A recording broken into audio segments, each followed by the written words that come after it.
Meet the Robshaws. Brandon, Rochelle, Miranda, Roz and Fred. Let's go! For one summer, this food-loving family embarked on an extraordinary time-travelling adventure to discover how a post-war revolution in what we eat has transformed the way we live. That is just amazing. Look at them. Britain has gone from meagre rations to ready meals at the touch of a button in just 50 years. But how has this changed our health, We've got to pull out our homes, and our family dynamics? Can't do it anymore. This is what would make a woman break. To find out, the Robshaws have shopped, cooked, and eaten their way through history. It's 1974.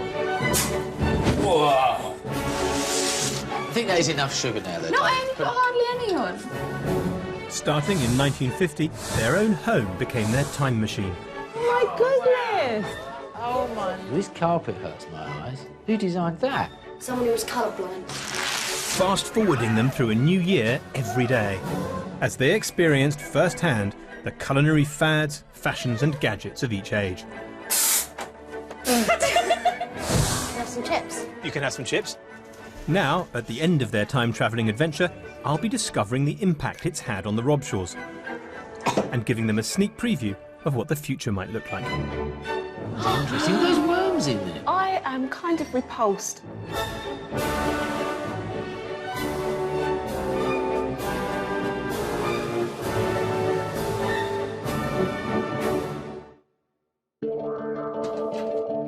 For the last 5 weeks, the Robshaws have eaten only the food of the past, living an accelerated version of the journey we've all been on for the last 50 years. Look at that go. We left them in 1999, celebrating the birth of a new millennium. Now I'm going to be bringing us right up to date, discovering how our food habits have changed since the end of the experiment, and then, with a bit of luck from what we know about the way that food history unfurls, perhaps making a few predictions about the way we're going to shop, cook and eat in the future.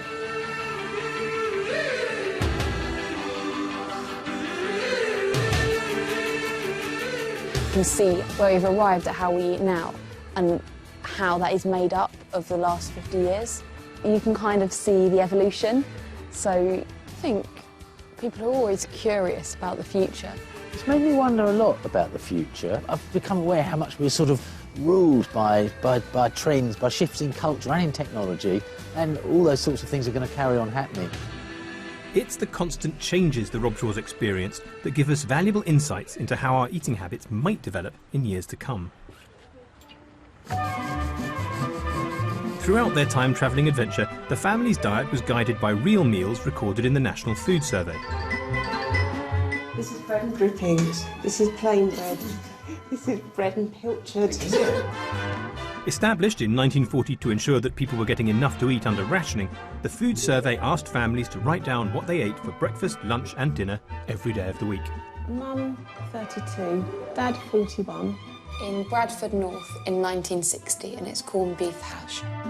The survey continued until 2000 and gives us an extraordinary insight into how the eating habits of real families evolved over the decades.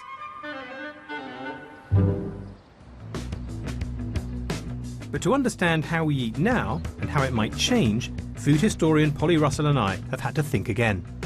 Well, the thing is, up until now, we've been very fortunate because we've had the National Food Survey as a kind of basis. We get a sort of detailed account of what people were eating over the past 50 or 60 years, and that's how the Robshaws are able to live their life. For the present and for the future, we don't have that. No, that's right. The Food Survey stopped in 2000, and the surveys that have replaced that, rather than using diaries, look at till receipts to see what people are spending on food. Just looking at receipts tells you what people buy, but it doesn't tell you how they actually consume that food. We're just very concerned about people, aren't we? Families. It's not just about the money. The whole point of this programme, the whole point of this series has been to, from the way people eat, to learn about how they live, which you can't do from till receipts. Yeah, that's right. So our options are basically either to generalise wildly, which I love doing, and that always seems to work, or to commission a new study, which is what we've done. So this is a bit like the National Food Survey. This is the 21st century, so it's all got lots of different colours and fonts and stuff like that. It's not just lists. But basically, it's asking people what they had for breakfast, lunch and dinner snacks between. You can see this. This person had a jammy Dodger biscuit and a blue ribbon. So they were actually. This is from the 1970s. This family. And then, what did you drink with that meal? Who cooked or prepared the meal? Because I guess we want to know about whether women are still doing all the work, even now. And then also we've asked them about shopping habits, electrical appliances. What did they? Were they using microwaves, kettles, or new exciting things we didn't know about yet? It does give us sort of snapshots of what people do, which with a bit of luck will back up our wild generalisations. So, Polly, this is, I assume, one person's lunch in obesity-stricken Britain. No, it is not one person's lunch. This is a selection of different meals that people have eaten from our study over the course of a week. I think what strikes you is there's a great deal of variety from all around the world. It would have looked extraordinary to the Rob Shaws in the 50s and the 60s, even the 70s. And what it shows is we don't have a national diet anymore. If you looked at the diets of British people in the 1950s, it would have looked very British. And it would have been so boring. And you'd look at it and think, I'll eat that once. Please don't make me eat that every Monday, every Tuesday, every Wednesday. I suppose, though, one of the things you do see, or you could pick up on this in terms of a national diet, is convenience. It's all really quite quick to prepare. The quest to save time in the kitchen was a recurring theme during the Rob Shaws' journey through the decades. When we began the experiment in the 1950s, Rochelle spent over 4 hours a day cooking meals from scratch. Bran's got absolutely no idea what it's like to be in the kitchen for the whole day. Basic equipment and ingredients meant even simple jobs were time-consuming. It's taken a bit of a while. It'll probably be 1954 by the time this boils.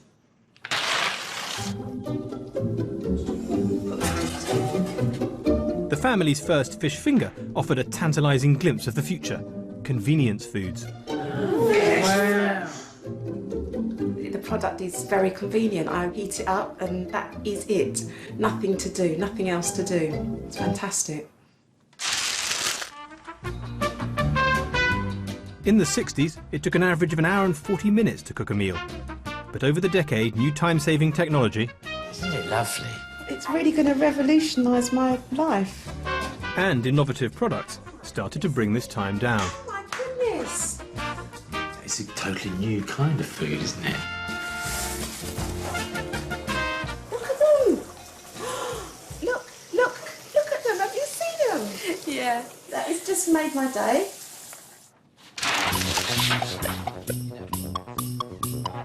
The arrival of the freezer was another time-saving innovation, heralding a host of new products that barely needed any preparation. Oh, I have fond memories of cod in butter sauce. It was one of the first meals I had with Brandon. I thought they were quite sophisticated, so I think the kids are in for a treat. And by the 80s, the average cooking time for a meal had shrunk to 1 hour. It's 6 minutes, isn't it, this one? No, it's fine. If you bothered to cook at all. But as the decades moved on, the Rob Shaws were starting to wake up to the potential cost of faster and faster food. The food that we were eating has got more and more processed, more and more salt, more and more fat, more and more sugar in the diet.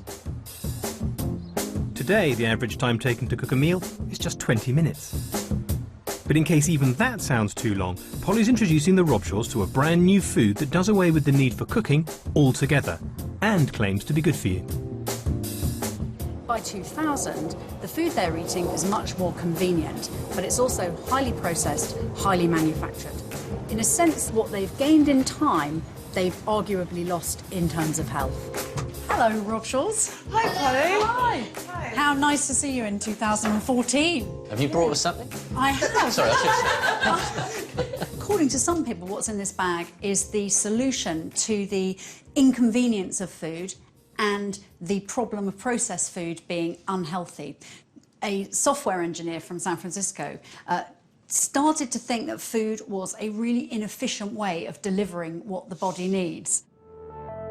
Indeed, Rob Reinhardt seems to see food itself as an outdated concept. It takes a little bit of perspective to see that food really is made out of chemicals. It is reducible, and we can build it back up, and we can change it, and we can make it better. Reinhardt came up with an alternative to his old diet of cheap junk food. He claims his invention provides all the calories and nutrition people need in liquid form, removing the pesky need for traditional meals altogether. Terrible name, though, isn't it? Soylent. It's like a sort of cross between soil and toilet. It sounds awful. The name is sort of on purpose because he wants it to be almost anti everything we think about in terms of food. Fans of the concept have developed their own versions of the drink, and the Robshaws are following one of their online recipes, using whey protein, 249 grams. Very precise. oats, psyllium husks, In it goes. choline bitartrate, Let's have a sniff of it. Oh, that's rank, isn't it? Oh, my goodness me. potassium glucamate, calcium, salt, and ground up pills of multivitamins D3 and K1.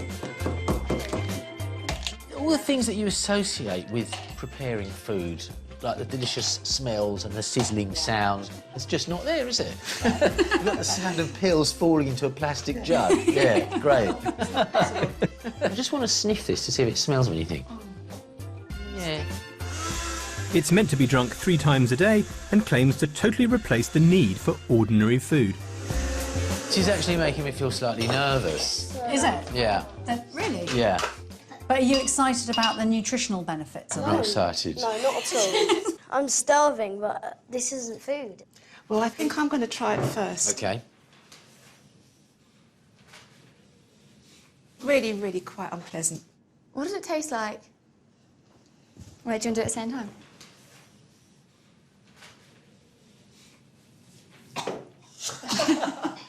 Is it that bad? That's all yours. Have you tasted it yet? No. Disgusting. I don't like it.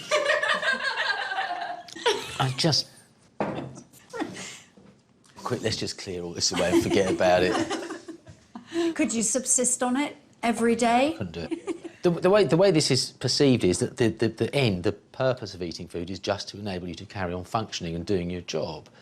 But food is about a lot more than that, isn't it? It's not just a means to an end. It is an end in itself, and that end is, you know, pleasure and giving pleasure. And it seems, looking at our food study, that most of you still get quite a lot of pleasure from eating. In fact, on top of your 3 meals a day, you can't resist a snack, a trend the Robshaws saw gradually evolve over the decades. There was nothing in between the meals. There weren't any, like, biscuits in the house or packets of crisps or things to snack on. As soon as I get home, I'd usually have something to eat. And I'm actually really, really hungry. I'm missing crisps, chocolate, sweets, ice cream. Just everything nice. 70s was really when we felt like snacks were coming back into our lives. There were lots of new different types of crisps, there were pot noodles. We had a biscuit tin in the kitchen. I'm pleased about being able to snack. I've missed it.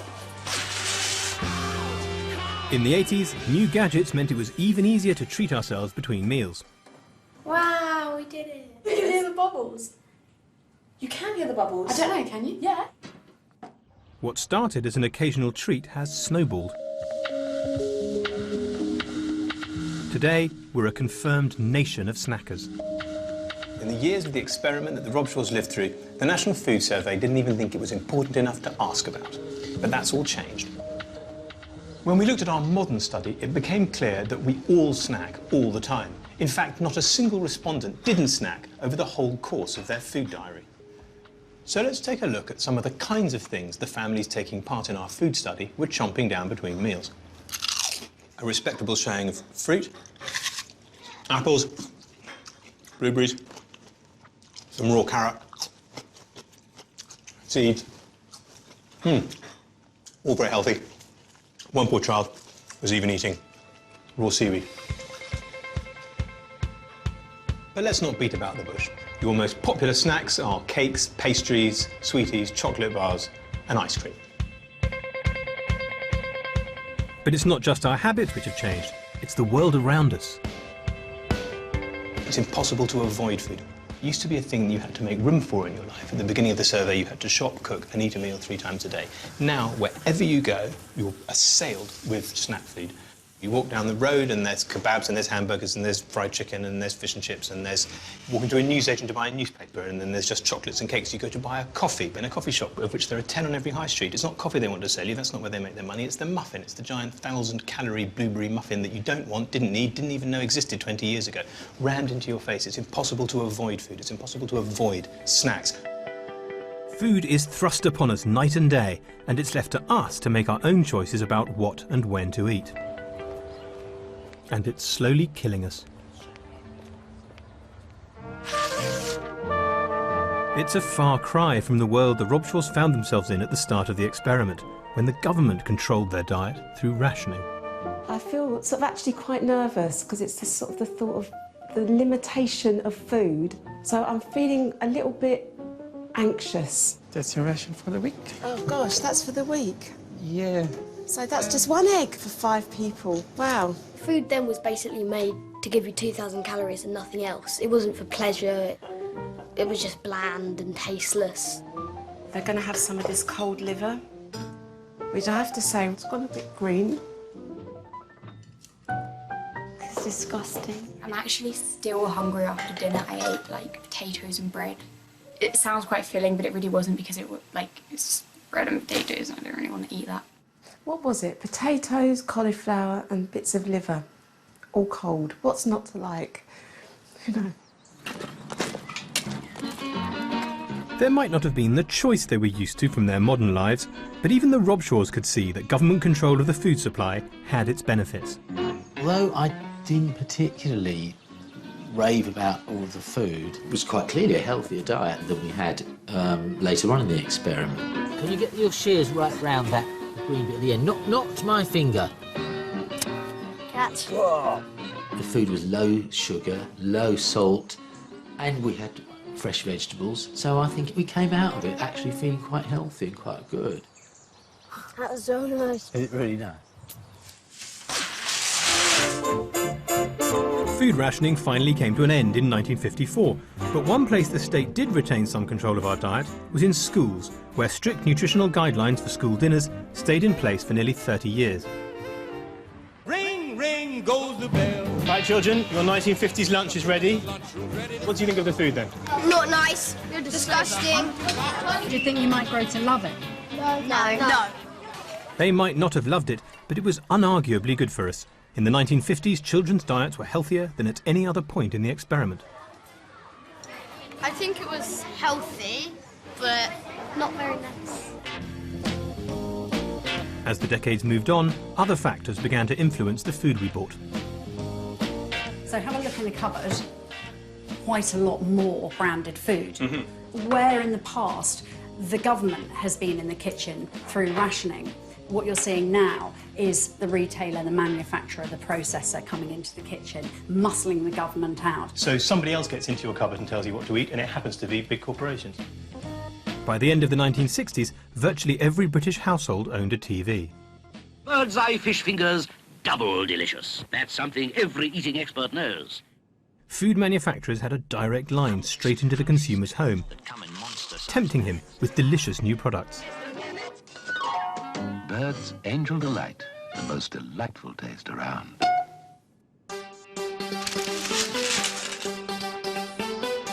In 1981, the last vestiges of state control of our diets disappeared, when Mrs. Thatcher's government contracted our school dinners out to private companies and abolished nutritional standards. Like many families, the Robshaws adopted the packed lunch. Wait, that's not helping. Yes, That's not helping. That is hindering. It's helping, Mum. So for about 8 minutes, when you've only got a few minutes to prepare it, you're going to throw in pre-packaged processed food. That's it. Bye. Drink. That's an area that the government really should take care of, and I'm quite happy to have the state planning children's menus just as it plans children's education. You wouldn't leave their education up to the parents, would you? In 2005, minimum nutritional standards for school dinners were reintroduced, and just last year the government brought in free meals for every child under 7. If you're not a child, the government's role since rationing ended has simply been to offer advice. But is that enough?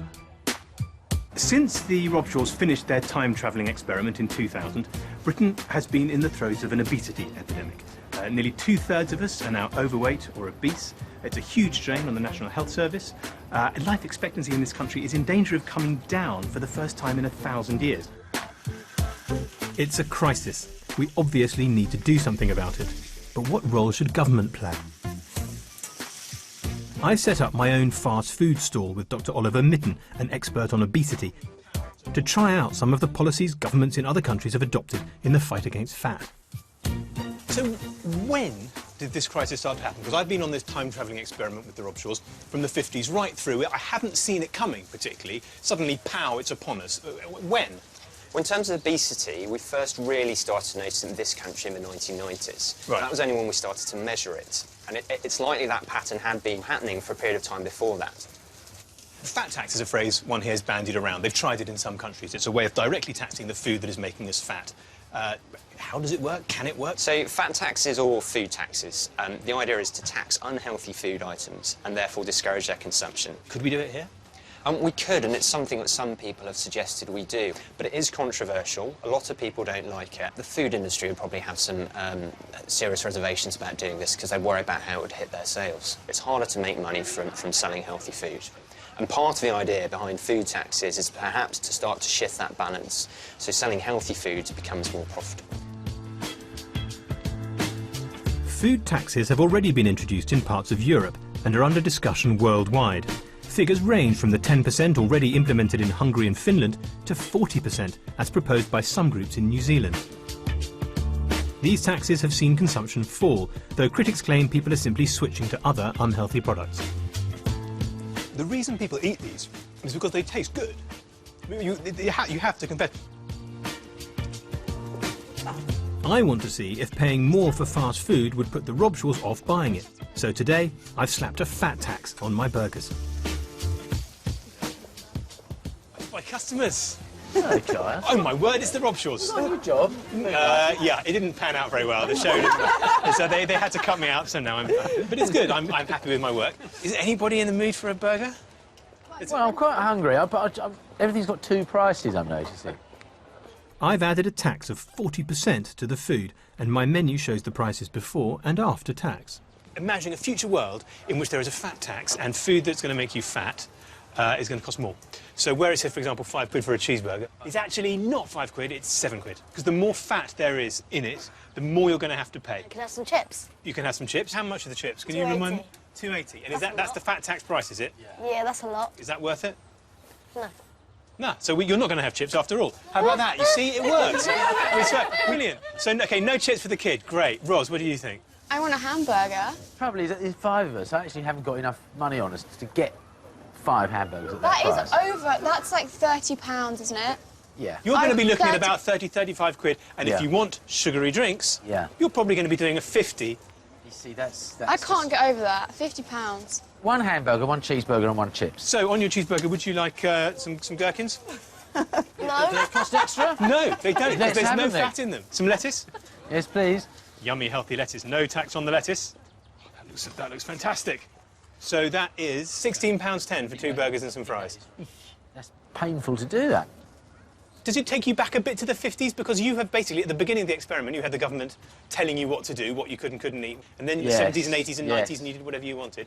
And now you find yourself back in a world where the government controls what you eat. Is that? Just strikes me that this is going to affect people on low incomes more, probably. But what about if we taxed unhealthy food and we use that money to subsidise healthy food? So the average effect would be nothing. Yeah, that would be good.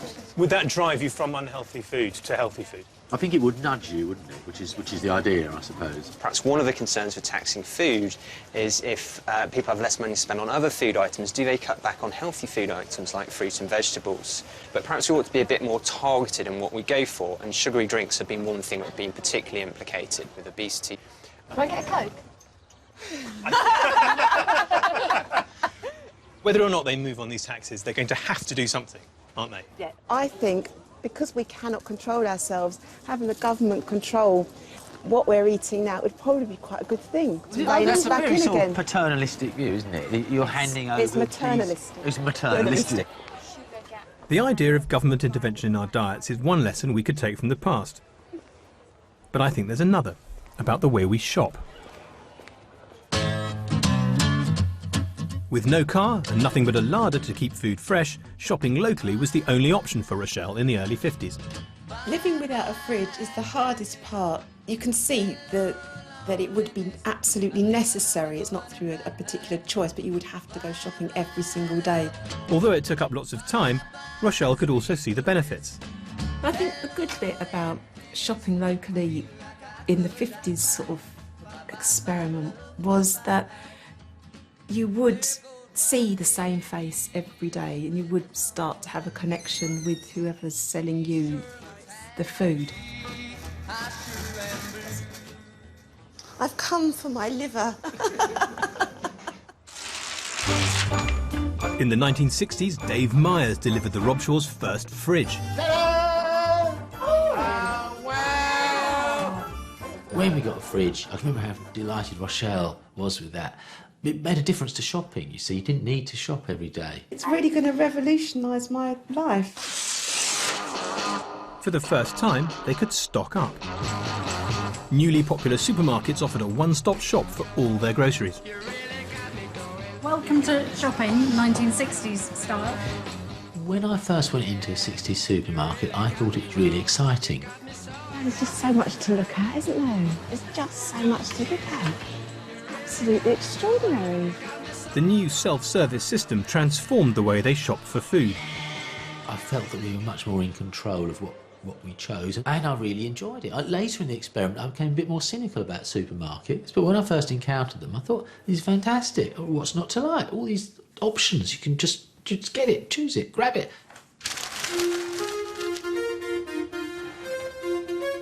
By the 1980s, the Robshaws did all their shopping at the supermarket. The supermarket shelves, a lot of the produce is now in plastic. I'm definitely going to have a chicken madras, and I'm not giving any to anybody else. I'm just saying that now. You couldn't see what you were buying anymore because it was sort of hidden in a box. So you're buying a picture. You're buying a picture of something. I'm seeing this with new eyes. By the 1990s, supermarkets had supersized. Their combination of low prices and massive choice seemed irresistible. I do think this is amazing. This whole aisle, which must be about sort of like 20 metres long, there's all different varieties of cheese, but even just the cheddar. It's a wall of the Great Wall of Cheese. It's probably visible from space. But for Rochelle, it didn't feel like progress. It was almost shocking in the amount of food that we could pile into the back of the car, and I didn't find that a particularly pleasant experience. It was just more and more boxes and plastic bags. See, so much of this stuff is perishable. We'll have to, if we don't eat it soon, we'll have to just chuck it out. You are going to end up eating more, but simply by the fact that it is here. In the 90s, you think, oh, we're just going in the car to get some shopping because that's what we've chosen to do. But everyone's doing it. You're actually just following a herd. You don't realise it, but you are just completely falling in line with the spirit of the times. When we left the experiment in 1999, it seemed as though the rise of the big supermarket would be inexorable. But in the last 18 months, an extraordinary change has taken place. At the end of 2014, the amount of money being spent in the big four supermarkets went down for the first time since 1994. Our study holds a few clues as to why the big supermarkets might be in trouble.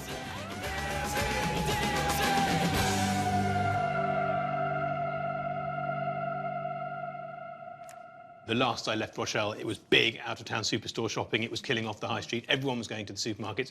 I know, partly because it's reflected a little bit in the study, but also in my own life, that the internet, online shopping, means that the massive weekly shop feels to me like it's not the thing that it once was. Yeah, that's sort of going to the supermarket and your car actually, groaning with the amount of shopping you had seems to be over. What we're seeing is perhaps the death of the weekly shop. And when you look at the study, you can see some of that in the way that people are actually reporting their shopping habits. This woman has said, I don't tend to do full shops, only now and again. They just call on supermarkets a few times to stock up. So in and out of shops rather than doing that once a week thing. It seems like people are sort of ducking and diving between online, a bit of supermarket, and then topping up on the high street in the smaller shop. online grocery shopping took off in 2000 and was heralded as the future. Every day, 4,000 customers order their shopping from Tesco through its internet site, sending a list via computer to a local store. 100 supermarkets, mainly in the south, have the equipment to receive such orders. Today, Tesco announced by the end of the year, 300 stores nationwide will supply online shoppers. Internet orders are displayed on a trolley computer, collected and then delivered by staff. Tesco claims 1 million people will use the service by the end of the year. But supermarkets swiftly realised online wasn't great news for their profit margins. The genius of the supermarket was that we as customers drove to the shop, we picked the goods off the shelves, we put them in the bag, we drove them home, and then we unpacked them. They didn't have to do anything except put it on the shelf. We did all that work. Yeah. Online shopping's different. Suddenly, the supermarket has to bear the cost of choosing the food, picking the food, putting it in the bag, and also transporting it. Now, that changes the cost basis for supermarkets. So they make less profit. Is that why they're failing? Yes, online might be one reason that they're struggling, but also snapping at their heels are these discount supermarkets. The rise of shops like Aldi and Lidl has been a big news story over the last couple of years. So you've got a Waitrose bag, Sainsbury's, a Tesco's bag, but you're also shopping at Aldi. Why? Yes. Though beforehand, conveniently, you could go to one shop and get loads and loads of stuff, you're finding you're spending a heck of a lot of money. Whereas if you can split it between two shops and one of those being Aldi, you save yourself a heck of a lot of money. Aldi arrived in the UK more than 20 years ago. It may have far fewer products than a traditional supermarket, but that gives Aldi huge buying power with suppliers. Discounters like Aldi are stealing a march. What's happening here on these aisles is sending shockwaves through an industry already grappling with huge change. But the internet and discount supermarkets aren't the only things that are changing the way we shop. I think there's another, potentially more interesting transformation afoot, which may mirror the way things happened in previous eras, where a small number of foodier people get into a way of doing things which gradually become mainstream. And I think it's beginning to happen in the way we shop for food. So I've brought Rochelle to my local high street to see if I can persuade her that this is the future. I don't know really how that small local shopping can fit in really well to a busy lifestyle. You see, I think it can. I think supermarkets are dying. The big four supermarkets are all losing money. Their shares are all down. People are doing more and more of their shopping online. People aren't going to the out-of-town superstores. In the spare time we have that is made by doing the main shopping online, that leaves room to buy bread, fish, meat, you know, the daily things people used to buy locally. And so there is a resurgence of local shops. And I think that might well be the future, as we've learnt in this series, where the middle classes with a few quid lead, the masses do eventually follow, whether that's fast food, frozen food, microwaves, curries, you know, and I think because policy middle class people like me are starting to go back to local butchers and fishmongers, I think that's how the future might be. Right, we'll follow your lead. Yeah, I mean, you know, maybe you'll think the shops are rubbish. There's been an astonishing 25% increase in the number of independent food shops since 2012. Our first stop is the new fishmonger, run by Jonathan. How's business here then? It's been really good. We opened July the 1st this year. Things are looking really nice, really comfortable now. Yeah. For me, shopping more locally is about how easy is it to do. I live down the road. Walk in, boom, and you've shopped really quickly. And that's convenient, isn't it? Yes, I mean, yeah. You're open late. Yeah, Tuesday through to Friday till 7:30 p.m. There's a good burst school run time, and then from 5 p.m. through to 7:30 is probably 40% of the day's trade. Right, that's almost like Yeah, a if sort not of more, Mediterranean yeah. sort of Yeah, idea, isn't it? About shopping late. Later opening hours have made them more convenient. But I know Rochelle will need convincing about the cost. You don't have to be particularly well off to come in here and buy a bit of fish.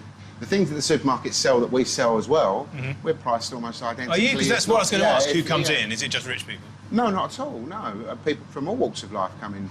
This came up this morning from Newlyn. That's a really cracking bit of whiting. And how much would that piece of whiting cost? That piece of whiting, I'd say about £4. What would you do with that then? That just needs seasoning, a little smattering of flour and frying in butter. Everything needs frying in butter, effectively. Right. Makes everything taste good, really, doesn't it? Okay, well, I think I'll maybe have two of those. Two of those, yes, okay. please, yeah. Brilliant. Okay, lovely, thanks very much. Thank you. Cheerio. One of the factors driving customers back to local shops is that we want to have confidence in our food again, especially in our meat. Good morning, how are you? Hi. Good to see you. How is business? How's it working out? We've had a really good start here. Lots of local shoppers. People are really taken to us, which is nice. People, they want to be able to trust what they're going to buy. I can tell you where all these animals came from, where the farmers and how they were bred, and that's what we do here. This kind of reminds me of what it was like when I did the 50s, and I'd go locally to our local butcher.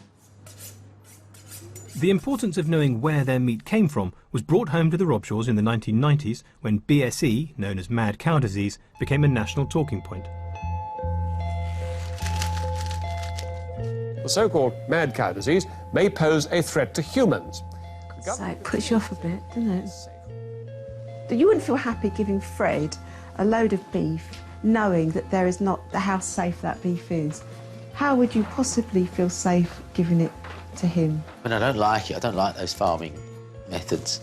The fact is, we know that the food chain is violated at various points. Our trust in food was rocked, and the bad news kept coming. In 2013, we learned that some supermarkets had sold us horse meat in convenience products labelled as containing beef. More beef products were revealed to contain horse DNA yesterday. If you're just about to pop your dinner in the microwave, don't be put off by the news tonight. That's the official government advice. They say we should keep on eating processed beef, even though they don't actually know what's on our plates. People are really keyed up now with food, and I think they're starting to realise that cheap food comes at a cost. We're enjoying a little sort of resurge of people coming back to the farmers market and coming and buying fresh meat, which is really heartening. People kind of wanted to learn from these scandals. Why was it a problem? Why were cows going mad? Why were sheep getting foot and mouth and things like that? And they wanted to talk about what they were buying. And we saw a movement, people coming back to independent shops, so they could speak to somebody and say, what have you got?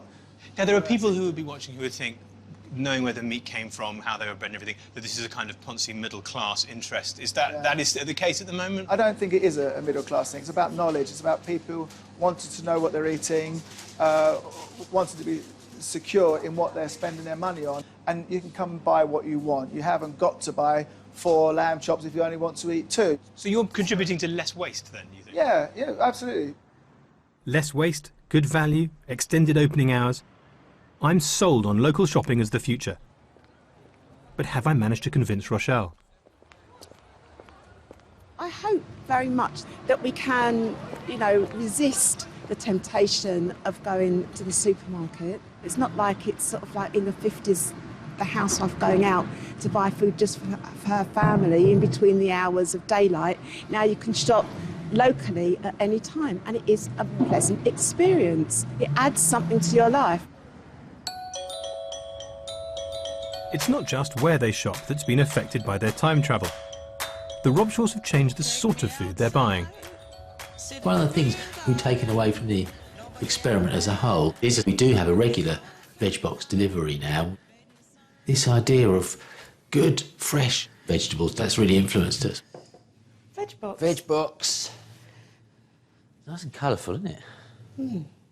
Getting it seemed to be sort of quite important, and just it seemed to be an expense that I wanted to sort of prioritise. Living through the experiment, the Robshaws saw a dramatic shift in their diet from fresh ingredients to food that was increasingly processed. What do you think of this? This beef curry is actually a little bit dry and powdery.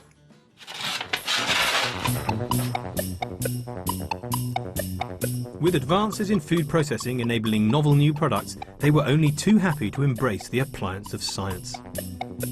We're all part of a massive experiment.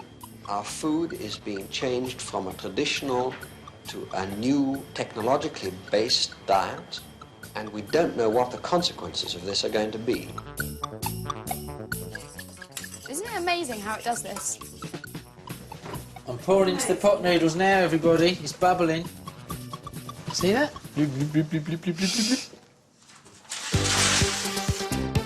Cheese is quite bright orange. That's the 80s for you. Everything's bright orange. Nobody could do that. I do quite like the food that I've been eating in the 80s, but it's not exactly the healthiest of foods.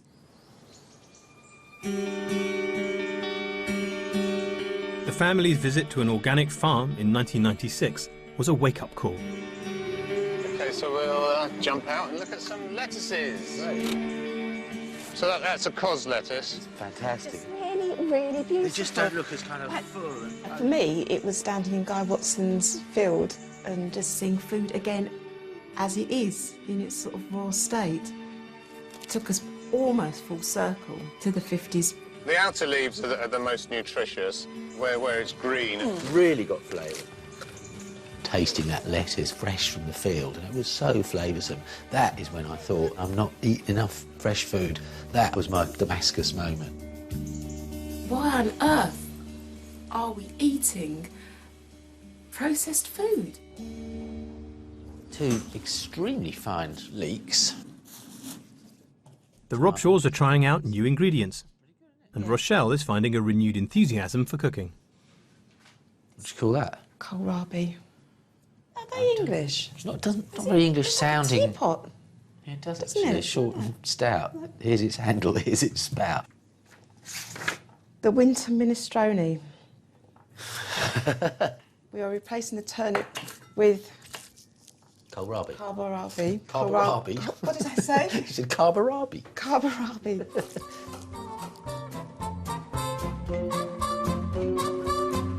Before they started their time travel, Rochelle worked full-time, and Brandon did the lion's share of the cooking. When I first went into this experiment, part of me was kind of fed up with work, and I kind of thought, oh, it'd be very nice to be at home. Bye, Rochelle. Bye, Brandon. All those years of women struggling to get out of the home and putting yourself back into it. I think what I had completely underestimated was the fact that it is all hard work. I suppose this is what would make a woman break. I didn't really want to be at home 100% of the time. In the mid-70s, Rochelle got a part-time job. You're back. How was your day? It's good, thank you. Did you enjoy it? Yeah, I did enjoy it, yeah. Oh, well done. But was still cooking virtually all the meals. What about supper? I haven't really thought about it. No, and you haven't, have you? No. No, and you haven't? No. Right, better get on with that, hadn't I? Once we sort of hit the manicness of the 80s, life becomes a hell of a lot harder because you're out working and you're also doing a lot in the home. You're just part of a system that you have no freedom. You have to, you know, you're just caught up in this manicness that is kind of overtaking you. Could someone get me the scraper for this? Yeah. In the 1990s, the balance finally began to be redressed. I do feel that Brandon is getting much closer to his contemporary role in the kitchen. He's happy to be there. I'll tell you what, that's really nice. Is it? Oh, good. Really nice, yeah. With the pressure off, cooking could become a pleasure again. Ah! Oh, that's wonderful. Hang it up on the tree. Hang it on the tree, baby. That's so good. I am cooking more, and I don't know if that's because I have felt that there's these sort of like rows of other me's behind me now telling me what to do. Well, this is going to be a nice chunky soup. It can't be chunked. It says chopped. Oh, don't. Look, who's making this? Us or Guy Watson? Look, everybody likes a succulent chunk of leek. If you really loved me, Yeah? you'd chop them fine. No, it's because I love you that I want to give you really nice leeks. You just feel like you've acquired that little bit extra knowledge all the way through. So it's just sort of made me take more interest in it. Oh, that just smells so delicious, doesn't it? Dad, Yeah. it's very vegetable-y. It's really nice. It's nice. It tastes really good. You can see it looks healthy. Mm. When with normal soup, it just tastes really salty. When you get one out of a tin, it tastes like the whole soup tastes the same. Mm. But this, like, you can taste each little different part of it. Since the experiment ended, we have been eating together more, haven't we? Creates a space for conversation, doesn't it? Just about being able to make a connection with somebody that you care about and that you love. The experiment made me appreciate how food affects family life, and you can see that as food changed, our family habits changed. You can never have too many pot noodles. Let's go. Fast forwarding through 50 years, the Robshaws saw sit-down family meals become a rarity as informality crept in. The sort of order of sitting and eating at the table, which we'd done in the 50s and 60s, was broken up. We close the door, we press time. The arrival of microwave-ready meals revolutionised family dinner time. I'm not even playing Nintendo. It is the very first evening when everybody is eating differently. You're standing up, they're sitting over there, Fred's in the other room. We're all sort of dispersed and displaced. And the microwave is doing it. But you do gain in convenience. But what is the convenience? Oh, you know what the convenience is. It's very quick and it minimises the washing up. Watch this. No washing up. How's that?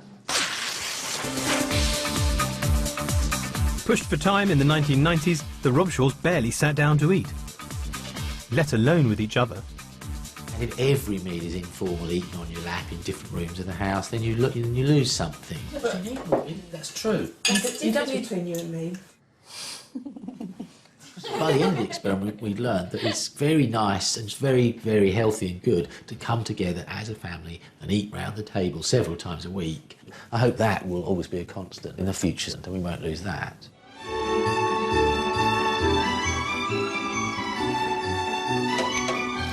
Where and when the Robshaws ate might have changed dramatically over the 50 years of the experiment, but there was one constant ingredient. Is it a slice of pork? Yeah. Meat.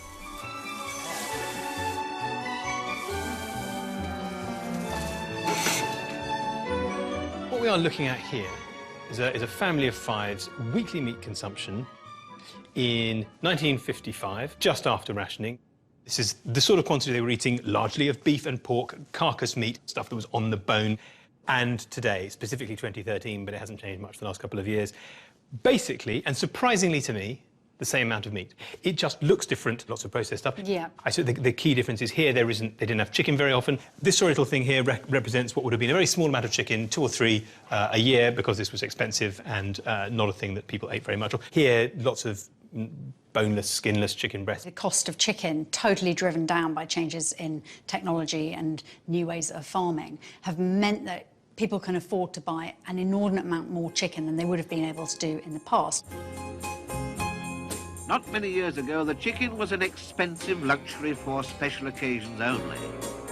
But today, it's an easily available and comparatively cheap food, ready to be popped into the oven.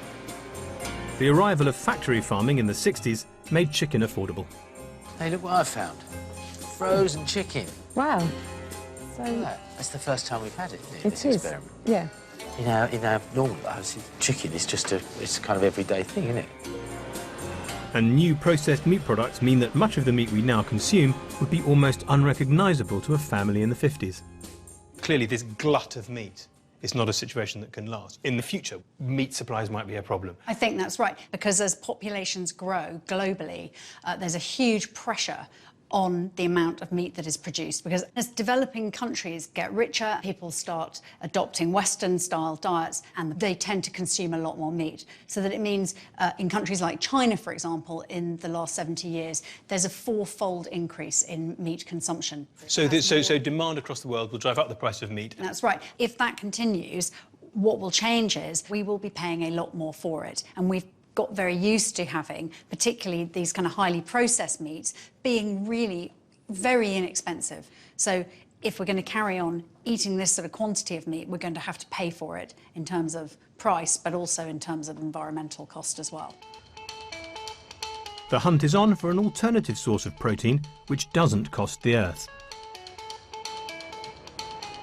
I want to give the Robshaws a final futuristic dinner and serve up a radical alternative to meat. I'm actually quite intrigued as to what this is going to be. This is going to be the food of the future. What do you think it's going to be? Do you think we might be eating more things from the sea? No, because I think everything from the sea will be dead. There have been things along the journey that you've had, the time travelling, which would have been surprising to you to have eaten. When the moon hits your eye. The arrival of new tastes and flavours has been a continual theme for the Robshaws. In 1963, even garlic was an alien ingredient. Oh, wow. Excited. One of the things we learned from the experiment, I think, was how quickly something can go from being exotic to being completely normal. So when we had spaghetti bolognese in the 1960s, it was like, wow, we've never had anything like this with the spaghetti and the garlic. It's so different. See that? That's how good it is. People are actually scraping the dish. But, you know, within a very few years, that's just a normal British meal, and that seems to happen a lot.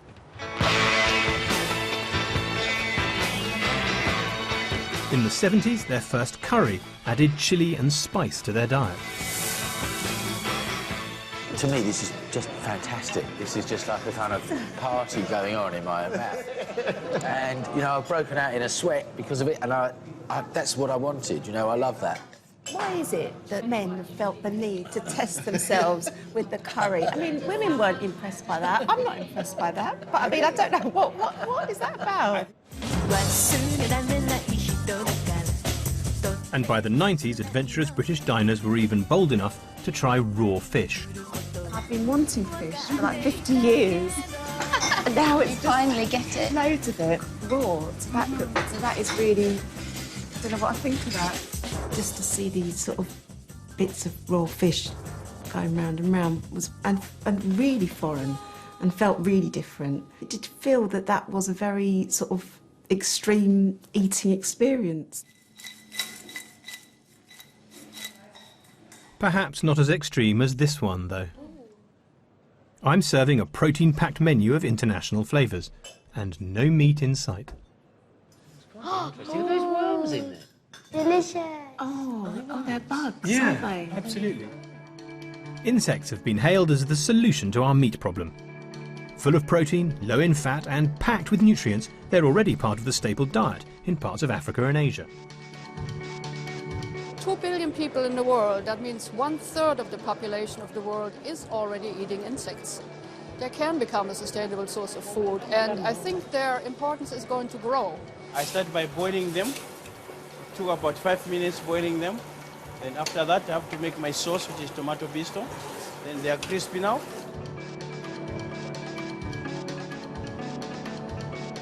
Very healthy, no aftertaste. It's just really a beautiful, very, very nice taste. Once we have developed better technologies for farming insects, they have really a large potential for becoming a major food source.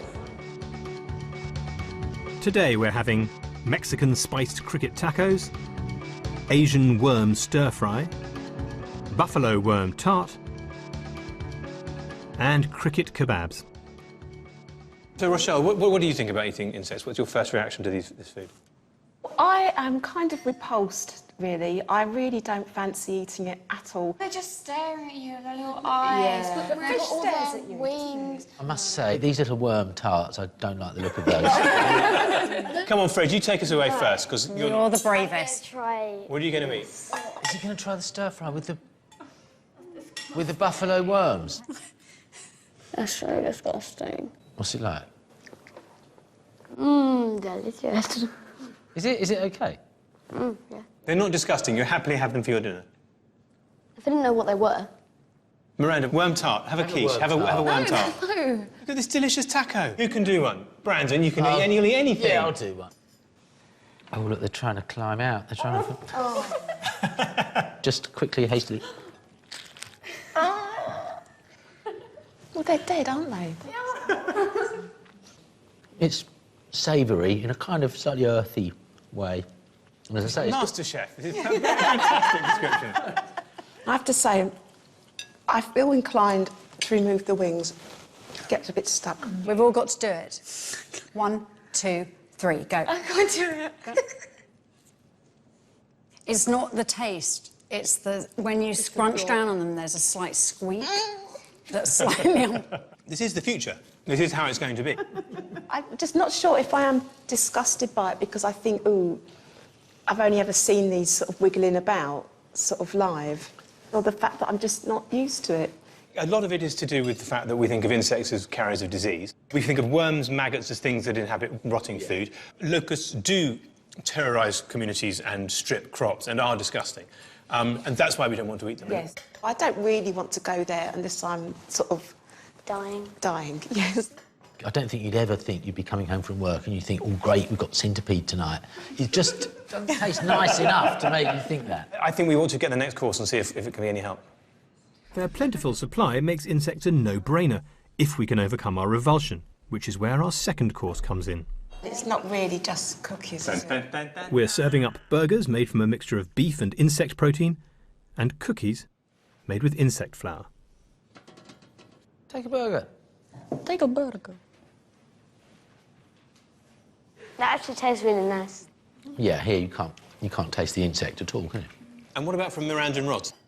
It solved my problem with the wings and the eyes, but it's just got a kind of aftertaste in the back of my mouth, and I don't know whether it's my brain going, oh, there's an insect, so it has to taste nasty. I'm not sure. I don't know. I wonder if we hadn't been told, I wonder if we would have just scoffed our way happily through this. Maybe this is the way that you make eating insects acceptable. I don't think it's the best meal we've had, but I don't want to have a kind of knee-jerk reaction against this food. It could be the way forward. Can I just say that Fred has eaten his way through half a burger and 2 biscuits? Yeah. All knowing what is in them. So maybe it is a generational thing. Dun, dun, dun. In Britain, we've undergone a revolution in the food we eat over the last 50 years. The Robshaws have witnessed those changes close up. It's an experience which has had a profound effect on all of them. At the beginning of the experiment, I never would have tried to eat an insect. But I'm definitely more willing to try more foods. It does feel good to be more adventurous. I feel really, really lucky to have done this experiment because, like, I'm 15, but I've been in the 50s, and it's pretty cool. Whoa! As a family, I think we've come full circle, and we're taking the best parts of what we've experienced into the future. We learned throughout the experiment that obviously food is essential to life. You need to eat to live, and you might as well enjoy it. But I think more important than that, we learned that food is an important part of nurturing people you care about. If it's even as simple as taking them a cup of tea, or if it's cooking a proper meal and all sitting down together in the evening and enjoying it, all of those things, I think, are ways of showing love and caring for those who are close to you. Cheers to the end of the experiment. Cheers. You did well. Whatever we're eating in 50 years, whether it's insects, nasty vitamin drinks, or good old egg and chips, I think it's fairly safe to say that food will go on binding families together as it has for generations.